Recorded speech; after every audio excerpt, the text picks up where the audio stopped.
Kanino mo nabalitaan? Sa mga usap-usapan. Usap-usapan. Marites ka. Ha? Marites pala to. Usap-usapan.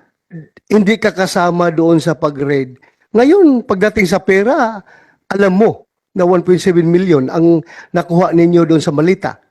Your Honor, hindi po kami nakakuha nun. Nabalitaan ko lang din po, kaya sinabi, may pera po na, ganun nga po na. Nabalitaan. Yes, Your Honor. Nabalitaan. Yes, Your Honor. Hindi mo nakita ang pera. Hindi ko po nakita yung pera. Hindi ko po nakita yung pera, Your Honor. Eh bakit ikaw sumasagot kay Ibanez? Hindi mo pala nakita ang pera. Hindi mo nahawakan ang pera.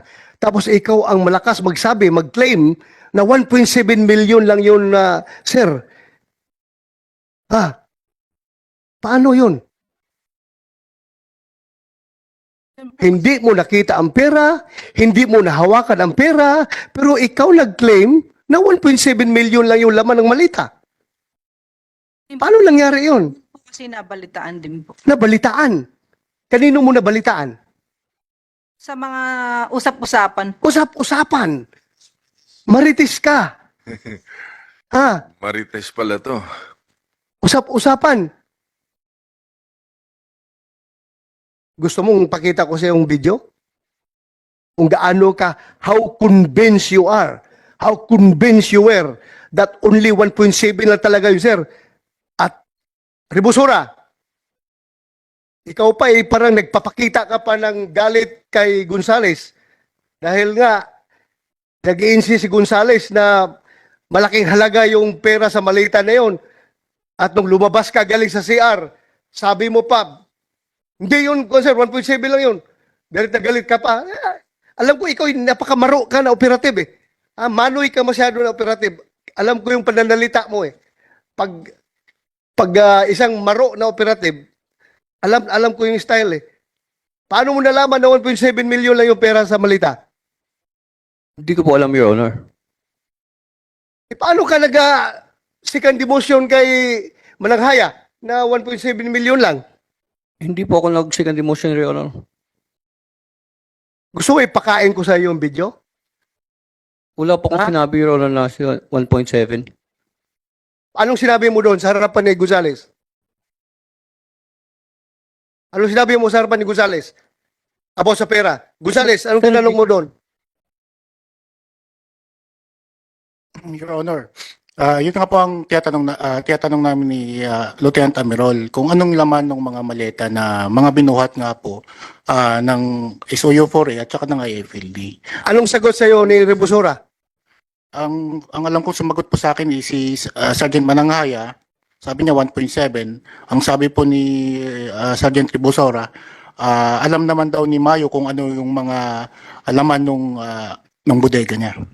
Mayo, magkanong laman ng malita na mabigat na kinarga nila?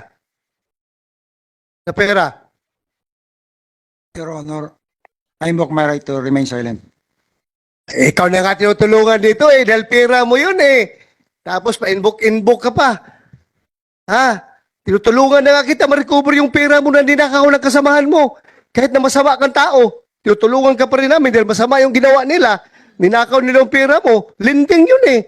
Lending company yun. Therefore may pera talaga. Tinutulungan ka na namin ma-recover yun. Inbook ka pa dyan. Ha? Pera mo yun, lending mo yun. Napakalaki ng lending company ninyo dahil it was run by drug money. Ha, napakalaki yung pera ng lending mo. Sergeant, Sige. Mr. Chair, Let's go ahead, Sergeant Mayo, go ahead. the question of the chair, si Senator Boto, is not incriminating. So you better answer the question of Senator Boto. And please do not invoke your right to remain silent. It will not incriminate you. Your Honor, may I consult with my lawyer? Okay lang, sige.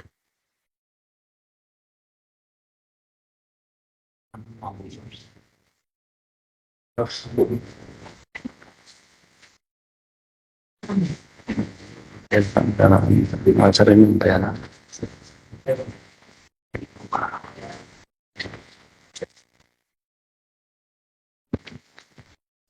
Honor, I invoke my right to remain silent.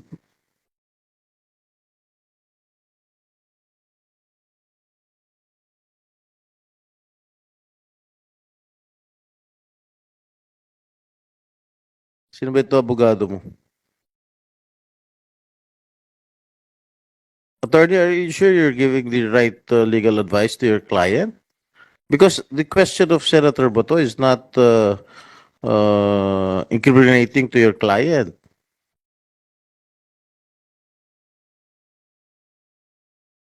Are you sure you're giving the right advice to your client? Tinutulungan na nga namin eh. Hindi naman namin kayo tinatanong kung sa'yo ba talaga yung Shebo na nakuha doon sa building mo. Kasi yan man ang kaso ngayon. Pero ito, tulong ito sa'yo dahil pera mo yun. Kahit na whatever the source of that money, legally speaking, pera mo talaga yun. Dahil lending company yung opisina mo. Tulungan ka namin ma-recover yun. Kung ilang milyon man yun. Kasi nakita natin, ang bigat-bigat yung malita na kinarga nila doon sa sasakyan. Kabigat ng malita na yun. Nagduda nga ako, hindi yung tag 1,000 peso bills. Baka puro barya yun na tag 20 pesos na coin. Dahil ang bigat talaga. Halos 3 tao, 2 tao yung nagkarga ng malita na yun. Ayaw mo? Sorry, Your Honor, but I have to invoke my right to remain I silent. am also sorry for you. I am sorry for you. Gonzales. Mr. Chair, if I may. Yes, go ahead. Thank you, Mr. Chair. Okay, Colonel Gonzales. Again, bakit ka nandun sa area ng WPD noong October 8? Good morning, Your Honor.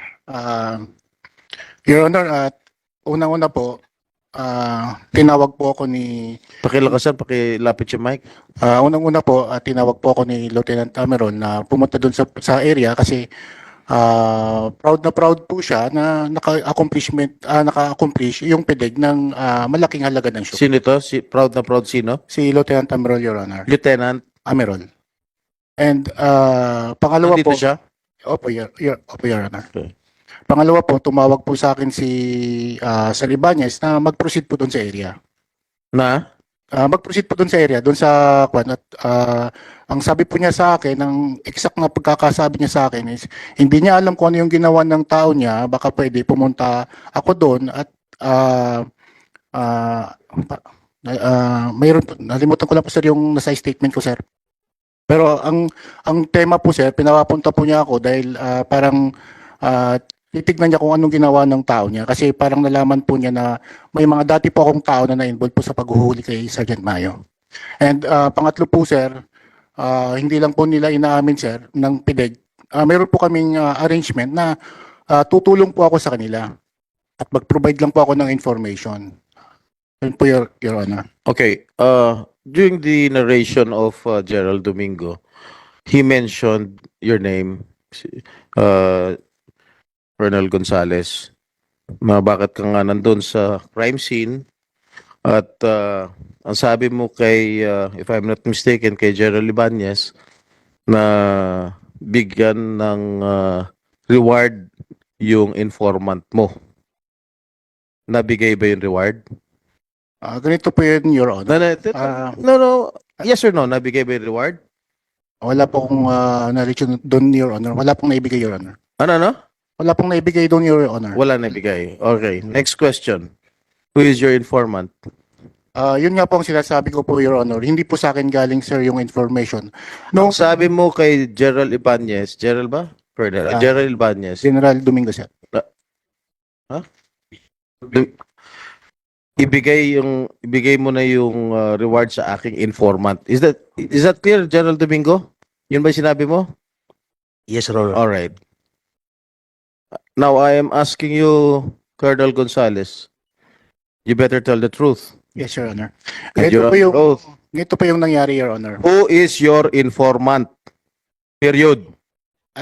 Your Honor, hindi po ako yung nagbigay ng information, Your Honor. Ang ganito po yun, Your Honor, yung nangyari po. Dumating po ako doon 4:29 po ng hapon. Nung nakausap po nga po sila, nakausap yung mayroong mga usapan po nga kami na may follow-up nga daw, pero hindi po ako doon pumapayag. Naririnig ko lang po yung usapan nila na ganun po ang gagawin nila. Pati po yung mga options. And then, kinausap ko po si Sir Domingo, sabi ko, Sir, baka pwede kausapin ko lang muna yung mga dati kong tao. Ang sabi niya, okay, sige. Actually, Your Honor, binigyan po niya ako ng 5,000 pesos para pakainin po yung mga tao. Lumabas po ako doon after more than 15 minutes for 4:46, Your Honor. Kinausap ko po sila. Pumunta po kami sa isang restaurant, or parang tapsilugan po yun, Your Honor. Yun nga po ang sinabi ni Sergeant Mananghaya sa akin, Sir, paano naman daw po yung reward para po sa alpha nila? Ang pagkakarinig ko po is yung alpha nila. Kaya po nung bumalik Sige, po ako sige. Mananghaya, sinong alpha nila? Sinong alpha nyo? Your Honor, kagaya po ng sinabi ko nung nakaraan na session, hindi po kasi ganun ang pagkakasabi ko. Yung reward po na sinasabi po namin sa kanya, ito po yung binibigay ng opisina na para panggastos na rin po namin para sa pagtatrabaho. So who is lying now? Yung Sabi ni Gonzales, Colonel Gonzales, para sa alpha ninyo, Mananghaya. Tapos ngayon, ikaw naman, sinasabihan mo si Gonzales na yung reward galing sa opisina na para sa operating unit. Which is which?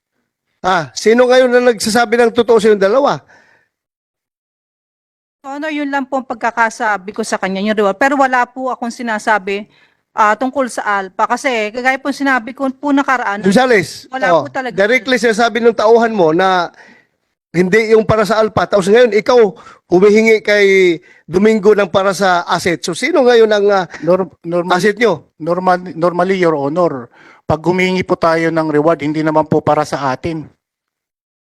Kung humingi po tayo ng reward, hindi naman po para sa police. Wala pong hinihingi. Oh, yun na. That's very clear. Yun very clear. Yun po yung totoo. Meron ba talagang Kaya po yung recipient yan? Kaya po yung sinabi nila sa akin na reward para po doon sa alpha, Mananghaya, mga 5:41 po, pumunta po ako kay Kwan. wala pa akong nag-cite in contempt dito na babae na pulis, ha? Please don't make me do that. Please don't make me do that, ha? Nakadalawa ka na, ha? Kanina, yung pera na sinasabi mo 1.7, hindi mo nahawakan, hindi mo nabilang, hindi mo nakita, pero ikaw nagsabi na 1.7. Very clear yan na pagsisinungaling, iha. Ha? Huwag mo akong pilitin na mag-convict ng, mag-contempt ng isang babae na pulis. It will really break my heart. Kaya, please, magsabi ka ng totoo. Pagdating dito ngayon, itong sinasabi ni Gonzales, kung ikaw ba humingi ng reward para sa alpha ninyo, so kung ganun ang pagkasabi, may hawak ka na alpha. So ngayon, may alpha ka o wala? Direktahan tayo. Your Honor, wala po akong alpha. At O sige. hindi po kumahawak ng alpha. Sige, wala kang alpha. Paano ngayon yung impormasyon? Saan galing ang impormasyon? Doon kay Mayo. Paano ninyo nahuli si Mayo? Pabalik na naman tayo dito ngayon. Your Honor, information lang, kagaya po yung sinasabi ko po nakaraan, puro information lang po ang binibigay po namin. Kasi po IFLD po kami. Kami po yung nagbibigay ng information. Kaya nga, saan galing ang information ninyo? Paano kayo makabigay ng informasyon kung walang ibang source? Kayo lang inimbento niyo yung information. Your Honor, hindi po. Paano? Your Honor, yung trabaho po na yon, yung trabaho po namin, kami na po yung nag-build up po nun. Kumbaga po, yun po yung mga dating trabaho na rin po na ginawa po namin na Yun naman binalikan pala namin. Yun naman pala Wala kayong informant. Kayo nag-build up. Kayo nagsumikap na makaproduce ng informasyon. Your Honor. O dito kasi tayo nagkagulo-gulo sa issue ng informant. Dahil gusto ninyo, kung sa Bisaya pa, gusto ninyong kuprasin. Gusto niyo, alam niyo yung kupra? Sa Bisaya, yung kupra, yan yung harvest time. Kasi ang buhay doon sa Mindanao, kami masyadong depende sa kupra. Pag sabing kupra, harvest time yan. Magkupra tayo, magkakapera tayo. Gusto ninyong kuprasin, gawing kupra, yung reward na 2 million para sa informant. Kaya nagkandalit-silit ang trabaho ninyo. Ano? Wala kang informant, di ba? Pero kiniklaim ninyo ang reward money. Ibig sabihin, gusto talaga nyo kunin yung 2 million. Your Honor, hindi po kami yung operating team po ng pagkakahuli po kila Sergeant Mayo. Ang SOU 4A po, sila po yung mag-claim po sa PIDEA po. Yun po yung reward sa PIDEA nang gagaling. Eh, kung sila operating unit, sabihin din naman nila, informant galing sa inyo. Kayo may hawak na informant. So in the end, kayo rin talaga magtatanggap ng pera. Unless kung si Gonzales lang ang magbulsa ng pera na ito, hindi makarating sa inyo. Kasi si Gonzales man na nagkiklaim ngayon doon kay Domingo. Ayaw ko mag-contempt ng babae. That's the last thing that I would like to do. Kaya magsabi ka na totoo. Balikan kita doon sa pera. Nakita mo, hindi. No, Nabilang mo, hindi. no, Your Honor. Bakit masyado kang kumbiktado na very mas convinced ka na nagsabi kay Gonzales na 1.7 lang ang laman ng malita galing doon sa opisina ni Juan Mayo? Yun po kasi yung, kasabihin ko po, yun po kasi yung kwentuhan, yung sabi, Sino nagkwentuhan? yung lahat po ng, Sino? Sige, sabihin mo. Sino nagkwentuhan? yun Na narinig mo? sa grupo po. Sinong grupo? Sabi ka ng pangalan. Sinong grupo? You want to conceal the truth? I will contempt you now. Sige. Yun din po kasi yung usap-usapan nga po na, Usap-usapan nga. Sino nga nag-usap? Alangan naman, narinig mo lang yung sa radyo? Sino? Sige, sabihin mo, sino nagsabi ng 1.7? Para maniwala ko sa'yo na hindi ka nagsinungaling. Sino nag-usap? Narinig mo? Sige. wala po yun. Ha? Wala, narinig mo tapos walang nag-uusap. Honor, pasensya na po kasi hindi po kasi ako makapag-isip kasi po may panareceive na rin po kasi ang Napolcom na charge po namin eh. So kailangan po namin maghanap ng abogado pa kasi wala po kami. Naku, pabugado-bugado ka na ngayon. Akala ko, matino ka na babae. Ngayon, pabugado-bugado ka na. Sinabi mo na 1.7 tapos hindi mo masabi-sabi yung kasamahan mo? Takot ka sa kanila? No, Your Honor. O ngayon, imbinto mo yun. So, i-contempt kita ngayon dahil nagsisinungaling ka. Nag-imbinto ka lang pala. Hindi po, Your Honor. O, hindi pala. O, bakit hindi mo masabi kung kanino mo narinig? Kasi po, Your Honor, nakalimutan ko na po kung saan ko kung kanino ko po nadinig. Ang hirap naman po kasi, Your Honor, Uy! magtulog. Uy, kababaw mo naman, Iha. Uy, kababaw mo naman. Masyadong mababaw yan. Ay, ganito na yung training natin sa ating kapulisan, mga generals. Generals, what is happening to our PNP? Pati babae, marunong na magsisinungaling, polisuman. We during our time, we held our policewomen in very high respect dahil sila yung pinakalas na magsinungaling. Pero ngayon, ganyan na, harap-harapan na magsinungaling, Mananghaya. Taga saan ka ba, Mananghaya? Sampalok po yon.